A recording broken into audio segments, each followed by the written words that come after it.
नमस्कार। स्वागत है आपका पूजा क्लिनिक के YouTube चैनल पर, जहां हम स्वास्थ्य से जुड़ी महत्वपूर्ण जानकारियां साझा करते हैं। मैं डॉक्टर जीत और आज के इस वीडियो में हम बात करेंगे लाइनज़ोलिड इंजेक्शन के बारे में। यह इंजेक्शन एक शक्तिशाली एंटीबायोटिक है जो गंभीर और जटिल बैक्टीरियल में इस्तेमाल किया जाता है।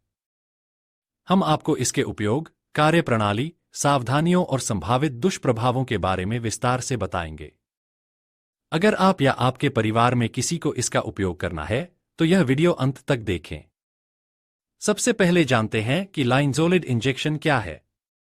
यह एक एंटीबायोटिक है जो बैक्टीरिया की वृद्धि को रोककर इन्फेक्शन का इलाज करता है। इसका उपयोग विशेष रूप से उन इन्फेक्शन के लिए किया जाता है जो सामान्य एंटीबायोटिक्स से ठीक नहीं होते। यह दवा उन बैक्टीरिया पर प्रभावी है जिन्हें हम ग्राम पॉजिटिव बैक्टीरिया कहते हैं। इसमें ऐसे बैक्टीरिया भी शामिल हैं जो दवाओं के प्रति प्रतिरोधी बन गए हैं, जैसे MRSA methicillin resistant Staphylococcus aureus, VRE vancomycin resistant Enterococcus. तो यह दवा उन मरीजों के लिए जीवन रक्षक हो सकती है जिनका इन्फेक्शन सामान्य दवाओं से ठीक नहीं हो रहा। लाइनज़ोलिड का उपयोग इन गंभीर इन्फेक्शन में किया जाता है, त्वचा और सॉफ्ट टिश्यू इन्फेक्शन जैसे गहरे घाव या फोड़े जिन्हें मल्टीड्रग रेसिस्टेंट बैक्टीरिया ने संक्रमित किया हो।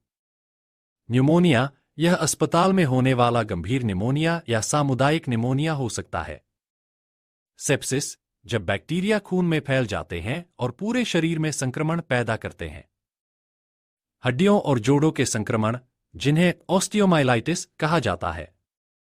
ध्यान रखें, यह दवा साधारण इन्फेक्शन के लिए नहीं है। इसे केवल गंभीर और प्रतिरोधी इन्फेक्शन के इलाज में उपयोग किया जाता है।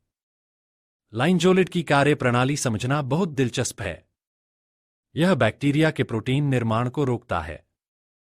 जब बैक्टीरिया प्रोटीन नहीं बना पाते, तो उनकी वृद्धि रुक जाती है और वे धीरे धीरे मरने लगते हैं। इसका एक और फायदा है कि यह अन्य दवाओं की तरह बैक्टीरिया को तुरंत खत्म करने के बजाय उन्हें कमजोर बनाता है। इससे बैक्टीरिया में दवा के प्रति प्रतिरोध रेजिस्टेंस बनने की संभावना कम हो जाती है। लाइनज़ोलिड इंजेक्शन को सही तरीके से देना बहुत महत्वपूर्ण है। इसे नसों के जरिए सीधे खून में पहुंचाया जाता है। यह प्रक्रिया 30 से 120 मिनट तक चलती है। सामान्यतया वयस्क मरीजों को हर 12 घंटे में 600 मिलीग्राम की खुराक दी जाती है। बच्चों और बुजुर्गों के लिए खुराक अलग हो सकती है, जो उनके वजन और स्वास्थ्य की स्थिति पर निर्भर करती है। याद रखें, इसे घर पर खुद से देना सुरक्षित नहीं है। इसे केवल प्रशिक्षित डॉक्टर या नर्स की निगरानी में ही दिया जाना चाहिए। किसी भी दवा की तरह लाइनज़ोलिड के भी कुछ दुष्प्रभाव हो सकते हैं।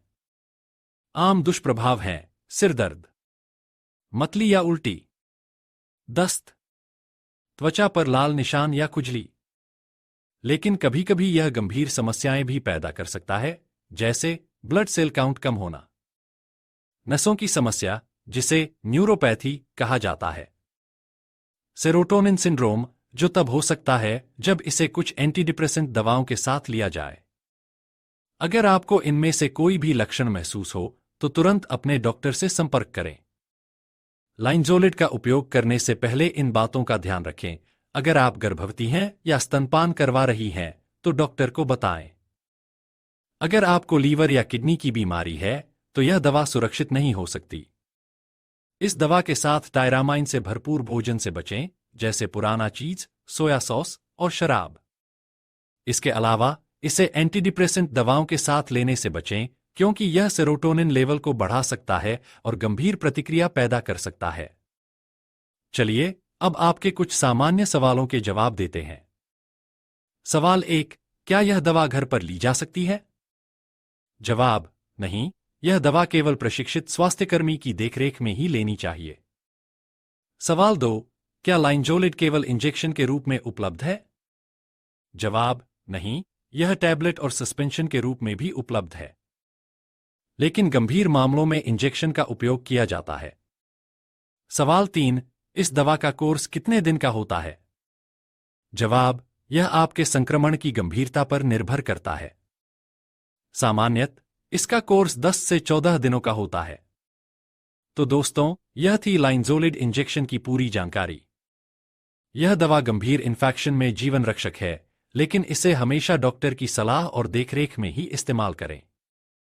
अगर आपको यह वीडियो पसंद आया हो तो इसे लाइक और शेयर करें। चैनल पूजा क्लिनिक को सब्सक्राइब करें और घंटी के आइकन को दबाएं ताकि आपको हमारी नई वीडियो की जानकारी मिलती रहे।